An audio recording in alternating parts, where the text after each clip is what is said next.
வந்தனை செய்தேன் வந்தனை காத்திடு சிந்தை நிறைந்த சிரோன்மணியே குந்தனை துதித்தேன் தொழுதேன் அன்னையை சந்தத விந்தனை காத்தருளே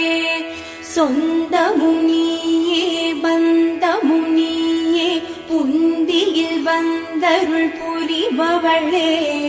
ஜய ஜய சங்கரி ஜகம் புகழ் ஈஸ்வரி நெல்லையில் வாழும் காந்திமதி